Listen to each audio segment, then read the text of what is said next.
Erectile dysfunction नपुंसकत्व ED होण्याची शक्यता वाढवणाऱ्या 5 सामान्य औषधांविषयी मी आता तुम्हाला सांगणार आहे। जर मी तुम्हाला सांगितलं की तुमच्या औषधांच्या डब्यात ठेवलेलं जे औषध आहे जे डॉक्टरांनी तुमच्या आरोग्यासाठी लिहून दिलं आहे तेच प्रत्यक्षात तुमचं लैंगिक आयुष्य बिघडवत आहे आणि तुम्हाला याची कल्पनाही नाही, तर मग मी डॉक्टर दीपक गळेकर, सायकियाट्रिस्ट, हिप्नोथेरपिस्ट, सेक्सॉलॉजिस्ट आणि डिॲडिक्शन स्पेशलिस्ट मागील 44 वर्षांपासून अकोला येथे प्रॅक्टिस करतो आहे। आज आपण बोलणार आहोत 5 अतिशय सामान्य औषधांविषयी ज्याविषयी नवीन संशोधन सांगतं की त्या औषधी लाखो पुरुषांमध्ये इरेक्टाईल डिस्फंक्शन अर्थात नपुंसकत्व अर्थात कमजोरी निर्माण करत आहेत। आणि सगळ्यात धक्कादायक बाब म्हणजे आमच्या यादीतील तिसरे औषध असं आहे की जे 10 कोटींपेक्षा जास्त लोक रोज घेत आहेत। ह्या व्हिडिओमध्ये आपण समजून घेणार आहोत की औषधं ईडी का निर्माण करतात आणि जर तुम्ही ही औषधं घेत असाल तर पुढं काय करावं, कारण तुम्हाला आरोग्य आणि लैंगिक आनंद यापैकी एक निवडण्याची गरज नाही, दोन्ही पण पाहिजे, आरोग्य पाहिजे आणि लैंगिक आनंदही पाहिजे। आता आपण पाहूया इरेक्शन होतं कसं। तर इरेक्शन ही एक गुंतागुंतीची शारीरिक प्रक्रिया आहे। यासाठी योग्य रक्तप्रवाह, संतुलित हॉर्मोन्स आणि निरोगी नर्वस सिस्टीम आणि मन हेल्दी माइंड आवश्यक असतात आणि यापैकी कोणतेही जरी बिघडलं असलं तरी कार्यक्षमतेवरती परिणाम होतो। साधारणपणे जेव्हा तुम्हाला काही दिसतं, ऐकू येतं किंवा जाणवतं जे तुम्हाला उत्तेजित करतं त्याला काय होतं की मेंदू म्हणजे ब्रेन सिग्नल पाठवतो कुठे पेनिसकडे, ज्यामुळे लिंगातील रक्तवाहिन्या ढिल्या होतात, सैल होतात, प्रसरण पावतात, रक्त आत शिरतं जवळपास 100 ते 200 ml, ते अडकून जातं, आतमध्ये अडकतं आणि परिणाम म्हणजे इरेक्शन होतं। औषधांचा परिणाम काय होतो? औषधांचा परिणाम असा होतो की अनेक औषधं ही प्रक्रिया जी आता मी सांगितली ही प्रक्रिया 3 वेगवेगळ्या प्रकारे बिघडवतात। नंबर 1, रक्तप्रवाह जो आहे तो कमी करतात, जणू काही वाकवलेल्या पाईपमधून फुगा फुगवायचा प्रयत्न करतात त्याप्रमाणे। नंबर 2, नर्वस सिस्टीम विस्कळीत करतात, मेंदू आणि लिंग यांच्यातील सिग्नल्स तोडतात। नंबर 3, टेस्टोस्टेरॉन सारख्या हॉर्मोन्सवरती परिणाम करतात, ज्यामुळे लैंगिक इच्छा कमी होते आणि इच्छा नसेल तर इरेक्शन कठीण होऊन जातं। आता आपण आकडेवारी पाहूया। अमेरिकेमध्ये सुमारे 60% पुरुषांनी मागील 30 दिवसात किमान एक प्रिस्क्रिप्शन औषध घेतलेलं आहे आणि 5 पैकी 1 पुरुष म्हणजेच 20% दररोज 5 औषधे घेतो। संशोधनाचे निष्कर्ष असे आहेत की जो डेटाबेस आहे त्यामध्ये सुमारे 3000 पुरुषांवर झालेल्या अभ्यासात असं आढळलं की जे पुरुष प्रिस्क्रिप्शन औषधे घेत होते त्यांना इरेक्टाईल डिस्फंक्शन होण्याची शक्यता 80% जास्त होती।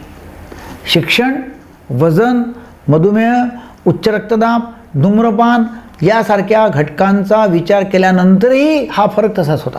या अभ्यासामध्ये जेव्हा ॲनालिसिस केलं त्या ॲनालिसिसमध्ये अनुवंशिक तंत्र देखील वापरली गेली होती, त्याला रँडमायझेशन ॲनालिसिस नावाची अनुवंशिक तंत्र आहेत ती वापरली गेली, ज्यामुळे हा संबंध अधिक मजबूत झाला।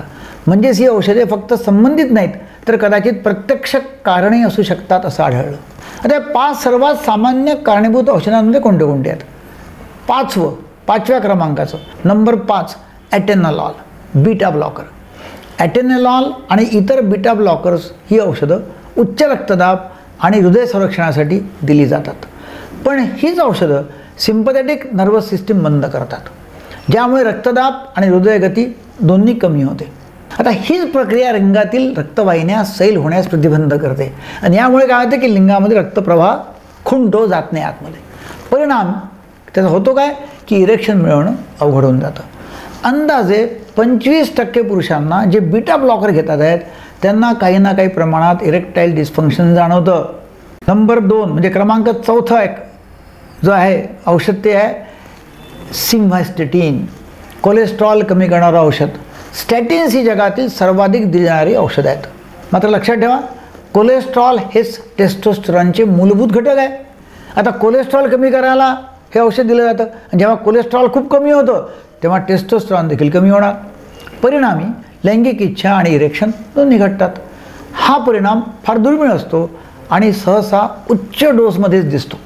तुम्हाला काही वाटत असेल तर औषध थांबवू नका, फक्त टेस्टोस्टेरॉनची चाचणी करून घ्या. क्रमांक 3 म्हणजे तिसरं, ॲस्पिरिन. चमकलेत ना? हो, तीच ती गोळी ॲस्पिरिन जी जवळपास प्रत्येक घरामध्ये आहे. लाखो लोक ती दररोज घेतात. पण संशोधन सांगतं की दीर्घकाळ ॲस्पिरिन घेणं नायट्रिक ऑक्साईडच्या पातळीवरती परिणाम करू शकतो, जे इरेक्शनसाठी इग्निशन स्विचसारखं कार्य करतं. घाबरू नका. ॲस्पिरिनचे हृदयविकारांपासून संरक्षणाचे फायदे आहेत आणि त्यामुळे ॲस्पिरिन बंद करायचं कारण नाही. एकदम बंद करू नका. डॉक्टरांचा सल्ला न घेता ॲस्पिरिन थांबवू नका. क्रमांक 2, ॲटोरव्हास्टेटिन. दुसरं स्टॅटिन आहे. ॲटोरव्हास्टेटिनसुद्धा कोलेस्ट्रॉल कमी करतं आणि साधारणपणे टेस्टोस्टेरॉनची निर्मिती कमी करू शकतं. म्हणजे आता काय आलं की सेक्स हॉर्मोन कमी झाला, अर्थात डिझायर कमी. तरी कोलेस्ट्रॉल हे हृदयरोग आणि रक्तदाब नियंत्रणात ठेवणे हे आयुष्य आणि लैंगिक आरोग्य दोन्हीसाठी अत्यंत महत्त्वाचं आहे. त्यामुळे कोलेस्ट्रॉल कमी होणंच आवश्यक आहे.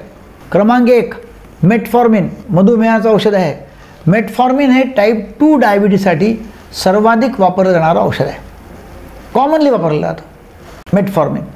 मधुमेह स्वतःच ते इरेक्टाईल डिस्फंक्शन कॉज करतं, ते एक प्रमुख कारण आहे. सुमारे 50% मधुमेही पुरुषांमध्ये ही समस्या आढळते, इरेक्टाईल डिस्फंक्शनची. पण होतं काय की मेटफॉर्मिनमुळे व्हिटॅमिन B12चं शोषण कमी होतं आणि व्हिटॅमिन B12 जर बॉडीमध्ये कमी असेल तर नर्वस फंक्शन आणि टेस्टोस्टेरॉन दोन्ही पण बाधित होतात. हे औषध अचानक थांबवू नका. ते धोकादायक किंवा जीव घेणं ठरू शकतं. म्हणून मेटफॉर्मिन ताबडतोब थांबवायचं नाही आहे हा व्हिडिओ पाहून.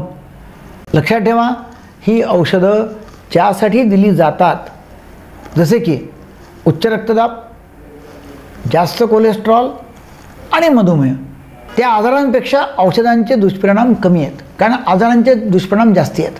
जसं की अनियंत्रित मधुमेह जर असेल तर कायमचं नर्व डॅमेज होईल, इरेक्शन कायमचं चाललं जाईल. त्यामुळे मधुमेह तर कंट्रोल करणं आवश्यकच आहे. अनियंत्रित ब्लड प्रेशर आहे, ते स्ट्रोकचं कारण होऊ शकतं, पॅरालिसिस होऊन जाईल.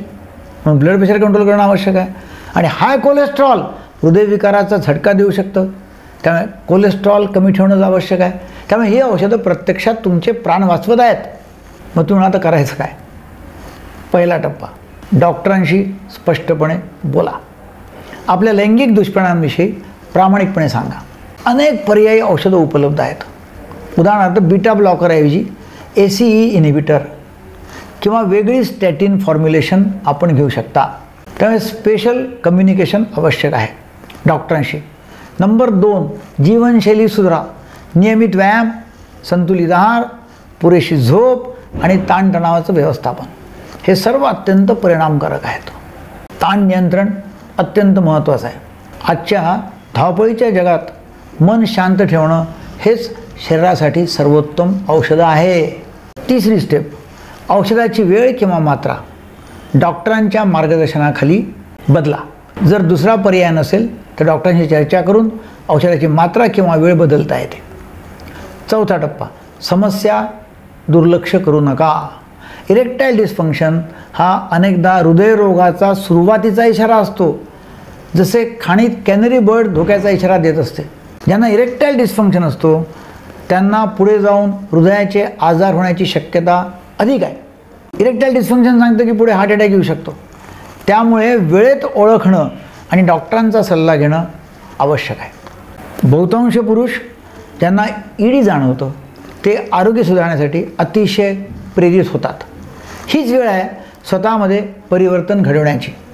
शरीर, आत्मविश्वास आणि नातेसंबंध पुन्हा जागृत करण्याची, गोळ्या थांबवण्याची नाही. मी मनापासून आशा करतो की हा व्हिडिओ तुम्हाला एक नवीन दिशा देईल. एक निरोगी, सक्षम आणि आनंदी जीवनाकडे तुम्हाला घेऊन जाईल. तर जरूर लोकांना शेअर करा, सबस्क्राईब करा, लाईक करा. जास्तीत जास्त सेक्शुअल एज्युकेशन करण्याकरता हा व्हिडिओ फार महत्त्वाचा आहे. धन्यवाद.